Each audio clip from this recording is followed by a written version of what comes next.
Your next reading is Introduction to Risk Management. Now, what is risk?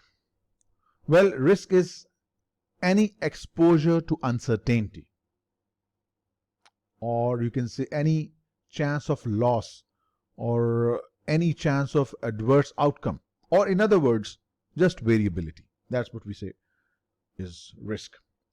Now, what is risk management? Risk management, these are the decisions taken to achieve the maximum risk-adjusted return. Risk management doesn't mean avoiding risk. The overall goal is to maximize the firm's value.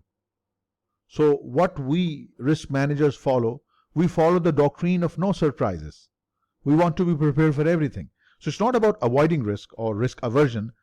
We are more interested in establishing possible future scenarios and putting in place measures to mitigate unfavorable outcomes. That is risk management. Just not running away from risk, rather taking decisions in such a way that to maximize the firm's value and not be surprised and mitigate unfavorable outcomes. That's the idea of risk management. Okay, now this is, there are two approaches to risk management. This approach, as you can see, is called the silo-based approach. Each risk is managed separately: your financial risk, credit risk, inflation risk, interest rate risk, operational risk.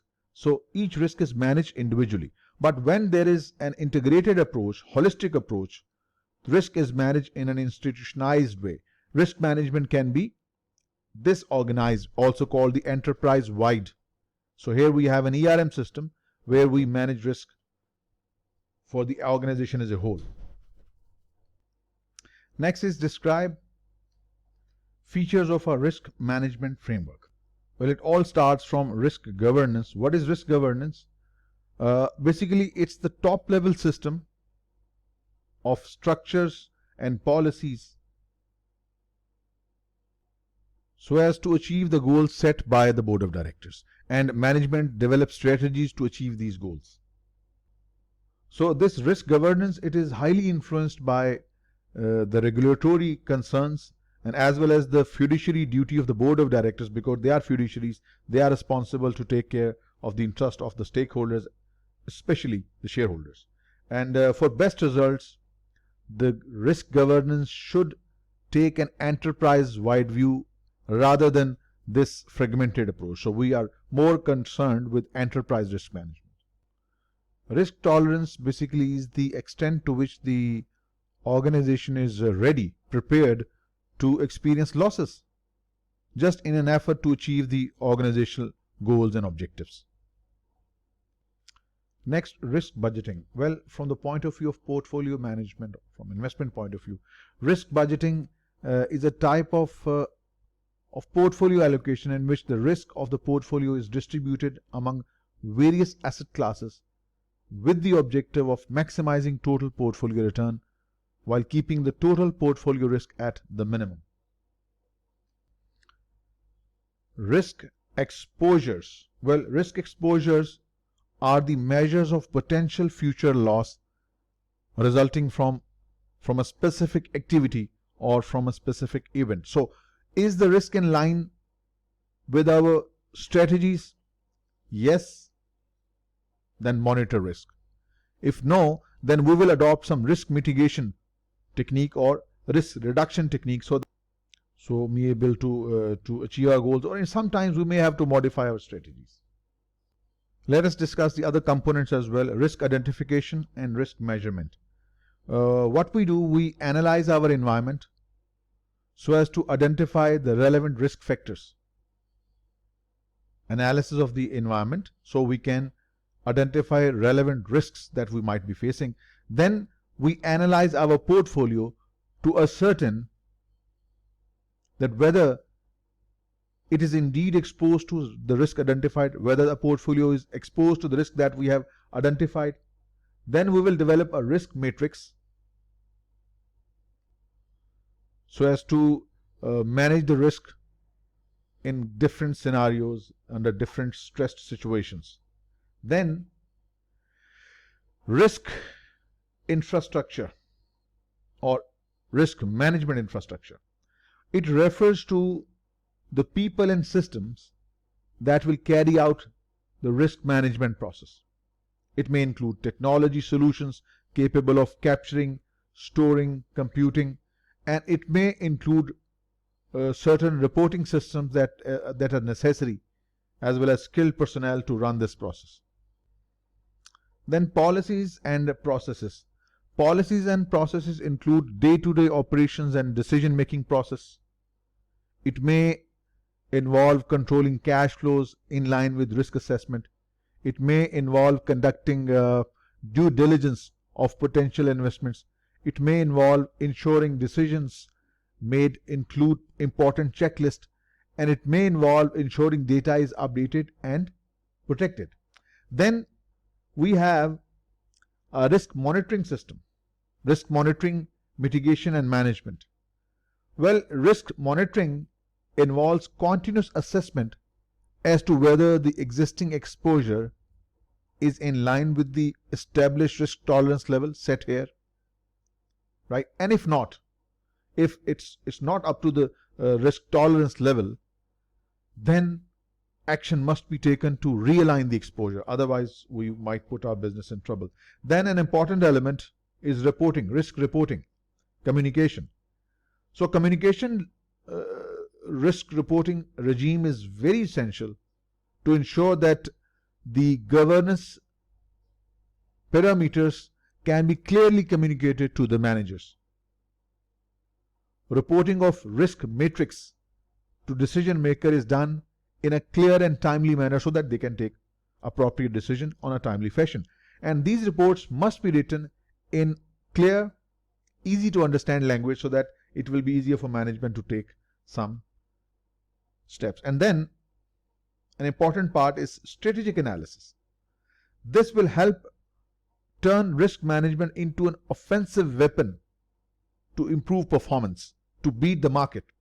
So rigorous analysis will be done, and this will support better investment decisions, and it will also improve our strategy and risk adjusted return. Your next LOS is define risk governance and describe elements of effective risk governance. So we discussed risk governance in our previous reading, and we have discussed also the elements of effective risk governance in detail. So basically, what is risk governance? It's the top level system of structures and policies and a system that ensures risk management activities align and they support the overall enterprise. And as I said, it was driven by the regulatory concerns, and it also involves some responsibility on the part of directors, the fiduciary responsibility that they have towards the shareholders. And as I said in the previous slide, that it is good for the firm to have a risk governance system that takes an enterprise-wide view rather than a silos-based view. So I think this LOS is totally covered in our previous LOS, so no need to do it separately. Let us do this now. Explain how risk tolerance affects risk management. Risk tolerance we discussed earlier. What is risk tolerance? Risk tolerance is the extent to which the organization is prepared to experience loss, ready to take on loss, fine, in the effort to achieve the organizational objective. So that's what you call risk tolerance. So this risk tolerance must be integrated in our internal and external analysis for decision-making purpose. Dependency of risk tolerance. Risk tolerance depends upon various factors. First, the ability to respond dynamically to changing events around you that are taking place. The ability to withstand losses and still remain as a going concern. And the competitive landscape where you are operating. And finally, the regulatory environment in which you are operating. And finally, what should not be a part of risk tolerance determination? Important. Personal motivations of the directors, personal beliefs of the manager directors, agendas of board members, management compensation, they should not be a factor into risk tolerance determination. It's a very important point. Next, Describe risk budgeting and its role in risk governance. We discussed risk budgeting previously a bit. We discussed this in our framework. So risk budgeting is focused on implementing the risk tolerance decision taken at a strategic or governance level in our day-to-day management decision making. So risk budgeting basically will quantify the risk by specific matrix and allocate risk across the organization. So basically, a risk could be simple versus complex. Simple risk means the risk that can be measured using standard deviation or value at risk or beta or scenario analysis. A more complex risk might require the measurement such as evaluating risk by their underlying risk classes such as equity, fixed income, commodity risk, and so on, and then allocate our investment by their risk class. Then the benefit of risk budgeting. The first benefit is that by implementing risk budget, a risk culture is created in which all decisions are evaluated with a risk-return trade-off in mind. Put your food where your mouth is. Management is focused on adding value to the overall enterprise when taking decisions while at the same time remaining within the desired risk tolerance level. So you will be deploying your resources most efficiently and most effectively. And it will also lower the cost of capital. A business that has a robust risk management system will attract investment from various sources, and eventually it will lower your cost of capital. Next is identify financial and non-financial sources of risk and describe how they may interact. First, let us discuss the financial risks. First, financial is the market risk. Financial risk, basically, we're discussing first financial risk. Financial risk originate from financial markets. So they include market risk. What is a market risk? Market risk arises from movements within the financial market, like share prices going up and down, interest rates, exchange rates, commodity prices, and other economic or industry market factors. Credit risk. Credit risk is the risk of loss due to the failure of one party to pay another an outstanding obligation, defaulting on loans, for example. Liquidity risk, it's the inability to be able to convert your asset into cash without incurring significant costs. Right? So in stressed market conditions, for example, the seller may have to accept a price well below their perception of value. You may have to provide significant discount in selling that particular asset. Then we have, these are all the financial risks. Now let's discuss the non-financial risks. First is the settlement risk. So remember, non-financial risks are from outside of the financial market environment and could be as a result of environmental or perhaps regulatory changes, or maybe an issue with customers or suppliers. So first, settlement risk. Settlement risk arises when payments are not exchanged simultaneously. The simplest case is when a bank makes a payment to a counterparty but will not be recompensated until some time later. Right? So the risk that the counterparty may default before making the counterpayment is what you call the settlement risk. Then we have the legal risk, the change in laws. Maybe someone files a case against you,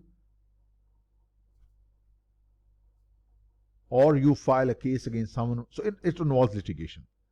Compliance risk. The risk of failure to follow the laws, rules, and obligation, or failure to adhere to laid down rules and obligation. Compliance risk, quite self-explanatory. Then model risk. Model risk arises when you use inappropriate models or inputs. Then the tail risk. Tail risk, just we discussed in our hypothesis testing, is the likelihood or probability of material negative outcome. Operational risk, related to the people and processes of an organization. Fraud committed by an employee, by management. Operational errors on day-to-day work. Interruption due to natural phenomena like floods and fires, not a natural phenomena, wild blazes, etc. And then we have solvency risk. Solvency risk is the risk that the company may run out of cash to fund its operations. Now the next question, do financial and non-financial risk interact? How they interact? Yes, they do interact. They do interact.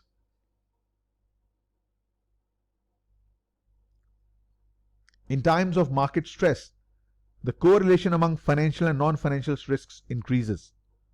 So the result is that the combined risk is often far more than the sum of financial and non-financial. Now let's take an example. Let's say we have to receive some money from A, and A fails to settle the obligation in a timely manner. This is a settlement risk. So the settlement risk creates a solvency risk for me, because if I do not receive money from my customers, how will I be able to make payments that I have to make in the normal course of business? So in turn, I may not be able to pay my suppliers, which might lead to a legal risk. So it all started from settlement risk, which eventually rose the solvency risk for me. If I do not pay my suppliers on time, I might run in trouble. There might be some legal issues, legal risk, right? Or I may not be able to meet the regulatory solvency requirements, so it might create a compliance risk for me. And then finally, it all may result in falling prices of assets, and it might result in liquidity risk. So these risks are combined, as you can see in this example. Then we have commonly used risk matrices. First is the standard deviation. We are familiar with this term from our quantitative aspects of your readings. So standard deviation, also called volatility, it provides a measure of range of potential outcomes. It has limitations as a measure for financial markets, as it assumes a normal distribution of returns which may not be appropriate in many circumstances. Next is beta. Beta is a measure of sensitivity of a security returns to the overall market portfolio. It provides an indication of systematic risk and is particularly appropriate of equity portfolios. We discussed in detail. Then we have certain collection of Greeks delta. So Greeks are basically collections of associated risk related to derivative positions. So first is delta. Delta measures the sensitivity to changes in the underlying price of an asset. Then we have gamma. It measures sensitivity to change in the delta. Then we have vega. It measures the sensitivity to changes in volatility. And then we have rho, which is expressed with this sign, is a measure of sensitivity to changes in the interest rate. And then we have a very important measure, duration. Duration is a measure of sensitivity to interest rate used for fixed income securities. Then we also have an important measure, value at risk. I'm sure you would know, VR specifies the maximum loss that could possibly be incurred at a given level of confidence, right? For instance, if the annual 95% VAR of a portfolio is $100 million, the firm is said to be 95% confident that the loss incurred, if ever, will not exceed 100 million. In other words, there is a 5% chance that if a loss is experienced over the next year, it will exceed 100 million. We discussed in detail in our quants. Then we have conditional VAR, also called CVAR. It is the expected shortfall, called the expected shortfall.